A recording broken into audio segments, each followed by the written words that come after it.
Texas. How is your Tuesday? I hope you have been having a great Holy Week. I pray that you have been looking forward to our Resurrection Sunday. This is one of the best weeks. In fact, it's the highlight of the church year. And so I encourage you, if your church is involved in doing some things for Holy Week and having some Holy Week activities, please spend some time with your family and with your church, engaging in those activities as we remember the death of our Savior Jesus and his resurrection. We're going to be doing that this week at the table on Monday, Thursday, at St. Paul in Harlingen. We will be celebrating with St. Paul in Harlingen the Living Last Supper, and it's a reenactment of the Last Supper of Jesus. It's always a highlight of the year, and it forces us to think about what was going on, what was taking place that night that Jesus had that Last Supper with his disciples. And so I encourage you, if you have a chance, again, St. Paul in Harlingen, the Living Last Supper, and all begins at 7 o'clock there at St. Paul, and it's going to be a fantastic evening. And then on Friday, we have a Good Friday service. We're going to be doing that at the Los Fresnos Community Center. The table will host a Good Friday service, a service of darkness, and again, for about 1 hour on Good Friday, I encourage you, join us, bring your family, and we will spend some time thinking about Jesus' last words on the cross and what that means for us. And then, of course, on Sunday, we will be at the Los Fresnos Community Center again, and we will be celebrating Jesus' resurrection with our Easter service, and that begins at 10:30 at the Los Fresnos Community Center this coming Sunday. So a lot of activities. Again, on Monday, Thursday, the Living Last Supper at St. Paul Lutheran Church in Harlingen, Good Friday service here at the Los Fresnos Community Center with the table, and then, of course, the Easter service with the table on Sunday, again at the Los Fresnos Community Center. This is the 6th week, or the last week of Lent. It is Holy Week, and so we have been spending some time throughout Lent in a Lenten devotional that's been put out by 1517 by Kyle Jones and Catherine Strock. It's the Sinner Saint Lenten devotional, and today's particular devotional has to do with a fascinating story, one of the more interesting stories that is all part of Jesus' death and the night he died. There's a lot of interesting things that happened that night, and all of it has something to do with our salvation. We're going to get to that in a second. But seemingly out of nowhere, as Jesus has been through a trial, both with the religious leaders, and then he's kind of got this thing going on with Pilate. It's its own trial. He's also been sent to Herod and Herod's court, but for the most part, he's with Pilate in the latter parts, or the latter stages of this whole thing. And Pilate is not getting anywhere. And Pilate recognizes that he's not getting anywhere. And he's even been warned by his wife, hey, I had a bad dream about this guy Jesus. You really should just drop this whole thing. Pilate is trying to get out of it. And so there's an interesting thing that happens.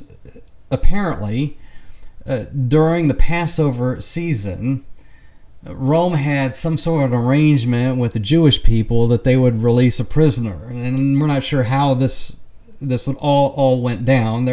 We have a little bit here in the Gospels that tells us a little bit about this particular practice. But here's what Luke 23 tells us. And again, in Mark, we're told that this was a common thing to happen between Rome and Jerusalem during the Passover. It just so happens that Jesus happens to be with Pilate when all of this is going down. Here's what Luke 23 says. So Pilate calls together the chief priests, the leaders, and the people. These are all the people that are trying to get rid of Jesus. And he says, you've brought me Jesus as somebody who misleads the people. And again, Pilate's having his doubts. And then he says, but in fact, after examining him in your presence, I found no grounds to charge this man with those things that you're accusing him of. Go figure. Neither has Herod, So, again, Jesus went to Herod. Herod said the same thing. I have not seen what this is all about. So Herod has sent him back to us. Clearly, this man Jesus has done nothing to deserve death. Therefore, I'll have him whipped, and I'm going to release him. And that's when pandemonium breaks out. They all cry out together, take this man away, release Barabbas to us. Now, this is the first inkling in Luke 23. We get this idea, there's this guy named Barabbas. Now, Luke, as an aside, tells us that Barabbas had been thrown into prison for a rebellion that had taken place in the city and for murder. So, this guy is, first of all, a murderer. And the second thing is, probably more important to Rome, is he's an insurrectionist. And those two things put together, murder, insurrection, this is death row. So this guy's on death row. Wanting to release Jesus, Pilate addressed them again. They kept shouting, crucify him, crucify him. And a third time, Pilate says to the crowd, why? What has this man done wrong? I find in him no grounds for the death penalty. I'm going to whip him and then release him. And that's not going over well with the crowd. They kept up the pressure, demanding with loud voices that he be crucified, and their voices won out. So Pilate decided to grant their demand and release the one that they were asking for, who'd been thrown into prison for rebellion and murder, Barabbas. So, Barabbas is let go. He's freed. He's an insurrectionist. He's a murderer. He's a bad guy. Crowd chooses the bad guy, and Jesus is then sent to his death, a crucifixion. Now we don't know much about Barabbas. There's been a lot of fancy and fictitious stuff written about Barabbas. Some of it's quite fascinating, but we really don't know a lot. But what we do know is that in the middle of this whole crucifixion scene that's going on, because the next thing that happens is Jesus is led away to be crucified. Jesus is going one way, Barabbas is going the other. And we're supposed to see that. That there's this exchange that takes place where the innocent man is going this direction, he's going to his death, he's going to the cross. Barabbas is headed out the door to his freedom. Now, we recognize that in the middle of this crucifixion story, we now have this a bigger picture. The bigger picture that's going on in salvation history. That this exchange is meant to show us something about what is actually happening in Jesus' crucifixion. That the innocent is going to die and the sinner is going to freedom. And this is a running storyline throughout the scriptures. In fact, this has been a running story since the very beginning of time. Now we see this, we see a little bit of this in Israel's sacrifices. The sacrifices that were part of their tabernacle and temple systems, in which lambs and goats are offered, innocent. And again, God's stipulation was that they had to be perfect lambs. We see this at the Passover, actually. This is why Jesus is called the Passover lamb, because he's innocent. And the Passover lamb had to be without blemish. There couldn't be anything wrong with it. And these goats that are sacrificed for sin later in the tabernacle and temple had to be perfect. They couldn't have any blemish. And the idea was that this innocent, the innocent sheep, the innocent lamb, the innocent goat, and if you were poor, you had birds, but they're, again, innocent. And you're exchanging those things for your life. A life-for-life exchange. The innocent pays the price, and the sinner goes the other direction, goes free. I believe that's also part of what's going on with Abel. So, I mean, we're talking at the very beginning. You've got this life-for-life exchange. In fact, the story of Abel is actually following out of the story of the garden. Because you go a little further back, you see Adam and Eve leaving the garden. The sinners headed out of the garden. But you know what happened? In order for Adam and Eve to leave the garden, they had skins. They were covered with the skins of an animal. There was a death. Something dies so that they can leave the garden clothed. The sinners have been redeemed.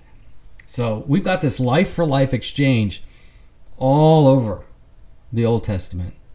When we get to the story of Jesus, and one last glimpse, it's very divine, we're shown this is what's happening for us. Barabbas. Because we're all Barabbas. We definitely should see ourselves in this story as Barabbas. We're all Barabbases. I like to say Barabbases all are we. We're the sinners. We're the ones who deserve to die. And this is not a popular subject these days, even even in some places where you wouldn't expect it. This idea that God somehow demands a payment for sin. Well, he does. There is a penal or a punishment aspect to it. That sin deserves God's punishment. God's justice. There's a lot of talk about God's justice. Well, there is a penal piece to all of this. God's justice, and one of the popular ways to talk about it is God's putting everything right again. He's making everything okay again. That's true. That is God's justice. But justice also has a punishment aspect to it. That's the positive side. There's also a negative side. There's a forensic or a fiduciary or financial aspect to this. That's all part of the Old Testament. And I know people want to say, no, that wasn't. No, it is part of the tabernacle and temple. When the lamb dies, the sinner gets to go free. And God said, if that lamb doesn't die, then you die. It's a life-for-life exchange. And the reason the lamb dies is because you've sinned. Now, the Hebrews tells us that sacrifice doesn't really take away sin, but it is a down payment, looking forward to the time when sin would be taken care of permanently in Jesus. But God's justice has to be satisfied. And again, that goes all the way back to the very beginning of the Old Testament. And so it's not that God's a mean God. It's just that we violated his perfection. His standard from the very beginning was, you obey me or you're going to die. And Adam and Eve obeyed or disobeyed, and so instead of them dying, there's an animal that dies. God sets up a sacrificial system, which I think was his plan all along.